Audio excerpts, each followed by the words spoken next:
আমি শুরুতেই বলে রাখছি, যদি আমার ভিডিওটা ভালো লাগে অবশ্যই একটি লাইক, একটি কমেন্ট করবেন এবং চ্যানেলটা সাবস্ক্রাইব করে দিবেন।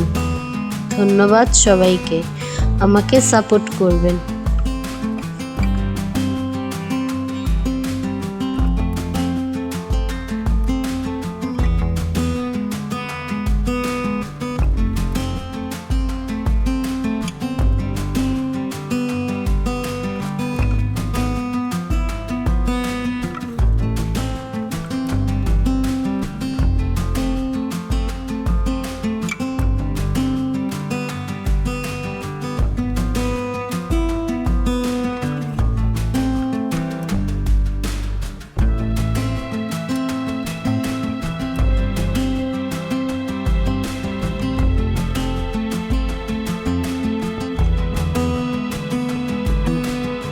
হ্যালো এভরিওয়ান, আসসালামু আলাইকুম। আজকে আমি আপনাদেরকে কিছু শেয়ার করছি। এটা হলো আমার বাড়ির পাশে একটি মাঠ। মাঠের সামনে মাদ্রাসা আছে, মসজিদ আছে। প্রত্যেক দিন বিকেল হলেই মাদ্রাসার বাচ্চারা এখানে খেলা করে। আর আপনাদের সাথে আরও কিছু শেয়ার করব। আমার বেলকনির কিছু গাছ এবং ফুল শেয়ার করব এবং বিকালের কি নাস্তা বানাচ্ছি ওগুলোই আপনাদের সাথে শেয়ার করব। দেখুন, বাড়ির সামনে থেকে এটা হলো রাস্তা। মেন রাস্তার পাশেই হলো আমাদের বাড়ি। এটা হলো আমার একটা ছোটোখাটো বেলকনি। বেলকনিতে দেখুন গোলাপের কলি, গোলাপ ফুল ফুটেছিল। এখনো গাছে 3টা কলি আছে।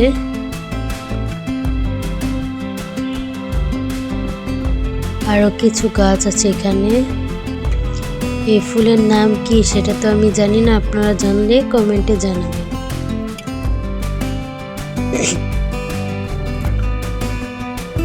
আপনারা কিছু মনে করবেন না, আমার গলার ভয়েস এরকম হয়েছে কারণ আমার ঠান্ডা লেগেছে তো, তাই গলাটা একটু মোটা লাগছে।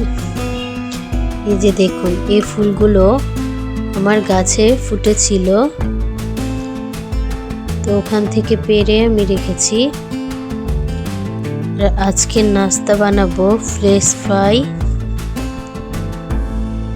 ফ্রেশ ফ্রাই বানানোর জন্য আমি আলুকে এভাবে করে কেটে নিয়েছি।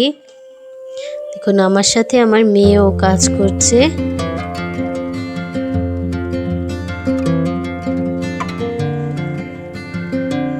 এভাবে করার পরে আপনারা একটা পাতিলায় আলুগুলো নিয়ে কিছুটা পানি দিয়ে চুলায় বসিয়ে দিবেন।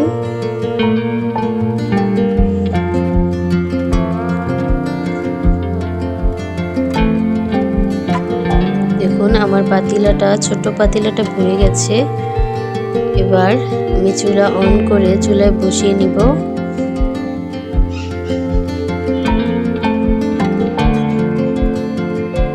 এখন পাতিলাটা চুলায় বসাবো।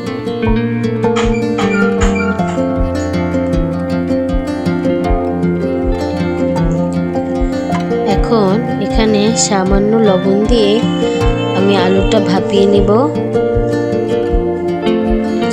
সামান্য কিছুটা লবণ দেবে, আপনারা আপনাদের পরিমাণ মতো কিছুটা লবণ এখানে অ্যাড করবেন।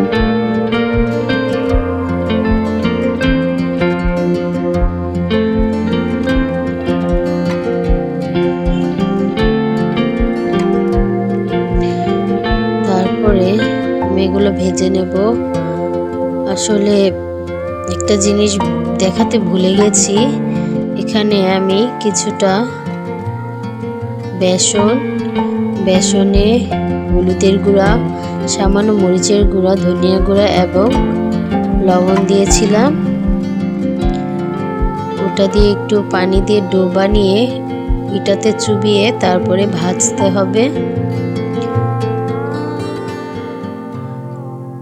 আসলে বিকালের নাস্তাটা আমি আমার মেয়ের জন্য বানাচ্ছি। দেখুন লাস্টে সস দিয়ে পরিবেশন করলাম।